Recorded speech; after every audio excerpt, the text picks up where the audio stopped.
Sir ನನ್ನ point ಈಗ IRGC ತಂಟೆ ಮಾಡ್ತಿರೋದಾ? ಆಯಿತು, ಅಮೆರಿಕ ಕೆಣಕಿದ್ದಾಯಿತು, ಭಾರತೀಯ ನಾವಿಕರನ್ನು ಅಮೆರಿಕ ಕೊಂದಿದ್ದಾಯಿತು, ಈಗಿನ ಸರದಿ IRGC ಎದ್ದ. ಇರಾನ್ ಅಲ್ಲೊಂದು ನಾಯಕತ್ವ, ನೀವು ಗಲೀಬಾಫ್ ಅಂತ ಹೇಳ್ತಿರೋ, ಅರಾಕ್ಚಿ ಅಂತ ಹೇಳ್ತಿರೋ ಬೇರೆ ವಿಚಾರ ಸರ್. ಈಗ IRGC ಹೋರ್ಮುಜ್ ಮೇಲೆ ನಂಗೆ ಕಂಟ್ರೋಲ್ ಬೇಕು, ನನಗೆ ನಿಯಂತ್ರಣ ಬೇಕು, ನಾನು ಟೋಲ್ ಹಾಕಬೇಕು, ಈ ಹಠಕ್ಕೆ ಬಿದ್ದು ಓಮನ್ ಅಂತ ಒಂದು ಮಾತಾಡುತ್ತೆ, ಇನ್ನೊಂದೇನೋ ಮಾತಾಡುತ್ತೆ, ಹಡಗು ನಾನು ಕೇಳಿದೆ ಹೊರಟುಬಿಟ್ಟಿದ್ರು, ಹೊಡೆದುಬಿಟ್ಟೆ ಅಂತ ಹೇಳ್ತಾರೆ. ಇದೆಲ್ಲ ಹೇಗೆ ಸರ್? IRGC ಈಗ ಮಿತಿ ಮೀರಿದ್ಯಾ? IRGC ಕೂಡ ಈಗ ಯಾರ ಮಾತು ಕೇಳಲ್ವಾ ಅದು ಅಂತ? ಇಲ್ಲ, ಮಿತಿ ಮೀರಿದೆ ಅನ್ನೋದಕ್ಕಿಂತ ಜಾಸ್ತಿ ಅದು ಏನಪ್ಪಾ ಅಂದ್ರೆ ಒಂದು powerful branch of defence forces. ಯಾಕಂದ್ರೆ ಅವ್ರ ಹತ್ರ ಎಲ್ಲ ಇಂಡಿಪೆಂಡೆಂಟ್ ಏನಪ್ಪಾ ಅಂದ್ರೆ 31 ಸ್ಟೇಟ್ಸ್ ಅಲ್ಲಿ ಡಿಸೆಂಟ್ರಲೈಸ್ ಆದಂತ force.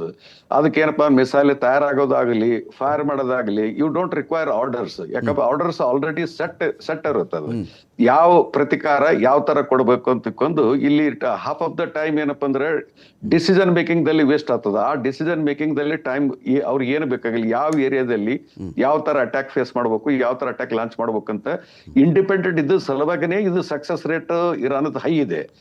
But at the same time ಮಿತಿ ಮೀರಿದೆ ಅನ್ನೋದಕ್ಕಿಂತ ಅವ್ರು ಮತ್ತೆ ಮಿತಿ ಮೀರಿದೆ ಆಗಿದ್ರೆ ಸೀಸ್ ಫೈರ್ಗೆ ಯಾಕೆ ಹೋಗ್ತಿದ್ರು, ಶಾಂತಿಗೆ ಯಾಕೆ ಹೋಗ್ತಿದ್ರು? ಸೊ ಅದನ್ನು ಒಂದು ಸೈಡ್ ನೋಡ್ಬೇಕಾಗ್ತದೆ. ಬಟ್ ಅವ್ರು ಏನಂತಂದ್ರೆ ತಮ್ಮ ಪ್ರತಿಷ್ಠೆ ಏನಂತಂದ್ರೆ ನಾವು ಸರೆಂಡರ್ ಆಗೋದಿಲ್ಲ. We might dye but will not surrender before America.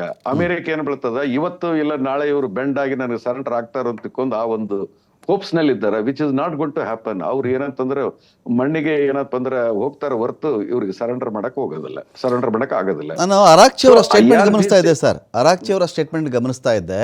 Trump ಅವರ ನಾಲಿಗೆ ವಿಚಾರಕ್ಕೆ ಸಂಬಂಧಪಟ್ಟಂತೆ, ಆಚಾರವಿಲ್ಲದ ನಾಲಿಗೆ ನಿನ್ನ ನೀಚ ಬುದ್ಧಿಯ ಬಿಡು ಅಂತ ಹೇಳಿ ನಮ್ಮಲ್ಲೂ ಕೂಡ ಆ ಮಾತು ಬಹಳ ಹಿಂದೆನೇ ಬಂದಿದೆ ಸರ್. ಎಲ್ಲ ಹೇಳಿಬಿಟ್ಟಿದ್ದಾರೆ ನಮ್ಮಲ್ಲಿ ಶ್ರೇಷ್ಠರೆಲ್ಲರೂ ಕೂಡ. ಅದು ಹೇಳಿದ್ದಾರೆ, ಅರಾಕ್ಚಿ ಹೇಳಿದ್ದಾರೆ ಏನಂತ, ಇರಾನ್ ಸುಸಂಸ್ಕೃತ ಮತ್ತು ಧೈರ್ಯಶಾಲಿ ರಾಷ್ಟ್ರಪ್ಪ. ಅದು ನೀನು ಏನೇನೋ ಕೆಟ್ಟ ಕೊಳಕ ಭಾಷೆಯನ್ನು ಇರಾನ್ಗೆ ಬಳಸಿದಾಗ ಇರಾನ್ನ ಶ್ರೇಷ್ಠತೆ, ಅದರ ನಾಗರಿಕತೆ, ಅದರ ಪರಂಪರೆ ಅದು ಕೂಡ ಕಡಿಮೆ ಆಗಲ್ಲ. ನಾಗರಿಕತೆಗೆ, ಸಂಸ್ಕೃತಿಗೆ, ನೈತಿಕ ಮೌಲ್ಯಕ್ಕೆ ನಾವು ಹೆಸರುವಾಸಿ ಅಂತ ಹೇಳಿ. ಈ ಟ್ರಂಪ್ ಯಾಕೆ ಹೀಗೆ ಸರ್? ಅಂದರೆ ಇಷ್ಟೊಂದು ಹಣ ಇದೆ, ಶ್ರೀಮಂತ ದೇಶ ಅಂತ ಕರೀತಾರೆ, ಅಧ್ಯಕ್ಷ, ಸಾಕಷ್ಟು ವರ್ಷಗಳ ಅನುಭವ ಆಗಿದೆ, ಬಿಸ್ನೆಸ್ ಮಾಡುವಂಥ ವ್ಯಕ್ತಿ, ಇಷ್ಟು ನಾಲಿಗೆ ಹರಿಬಿಡೋದು ಯಾಕೆ? ಬಾಯಿಗೆ ಬಂದಂಥ ಮಾತುಗಳು ಹೇಳೋದು ಅಲ್ಲ.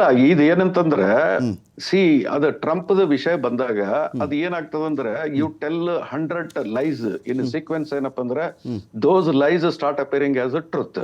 ಸೊ ಆ ತರ ಒಂದು ರೆಪ್ಯುಟೇಷನ್ ಆಲ್ರೆಡಿ ಈ ಟ್ರಂಪ್ ಅಬ್ನಾರ್ಮಲ್ ಅದು ಇದು ಏನ್ ಬೇಕಾದ್ರೆ ಅನ್ರಿ, Trump is a president of the ಏನಪ್ಪಾ ಅಂದ್ರೆ ಯುನೈಟೆಡ್ ಸ್ಟೇಟ್ಸ್ ಆಫ್ ಅಮೆರಿಕಾ. ಅವಂದ್ ಏನಂತಂದ್ರೆ ಪ್ರೆಸಿಡೆನ್ಷಿಯಲ್ ಪವರ್ಸ್ ಎಷ್ಟಿದೆ ಅಂತಂದ್ರೆ ಸಾಕಷ್ಟು ಇದಿದೆ.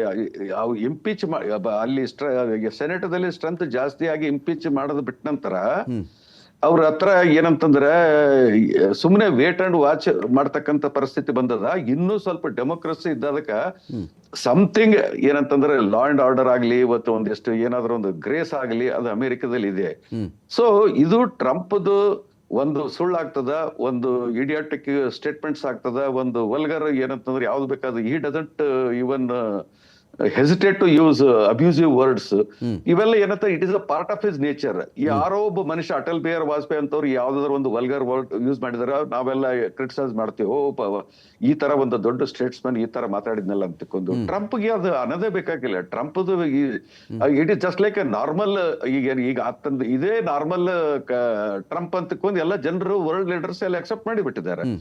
ಸೊ ಅದು ಏನಂತಂದ್ರೆ ರಿಪ್ಲೈ ಕೂಡ ಮಾಡ್ತದೆ. ಈಗ ಏನಂತಂದ್ರೆ ಇಟಾಲಿ ಪ್ರೈಮ್ ಮಿನಿಸ್ಟರ್ಗೆ ಏನೋ ಒಂದು ಸರ್ಕಾಸ್ಟಿಕ್ ಮಾತಾಡಕ್ ಹೋದ್ರು, ಶಿ ರಿಟರ್ನ್ ಇಟ್ ಬ್ಯಾಕ್. ಅಂದ್ರೆ ಈಗ ಅವ್ರು ರಿಪ್ಲೈನು ಸಿಗ್ತಾ ಇದೆ, ಇನ್ಸಲ್ಟ್ ಆಗ್ತಾ ಇದೆ, ಎಲ್ಲ ಆಗ್ತಾ ಇದೆ. So it has become part and parcel of his life. ನಾವು ಏನಂತಂದ್ರೆ it is nothing like abnormality ಅಂತ ಏನ್ ನೋಡೋದ್ ಬೇಕಾಗಿಲ್ಲ.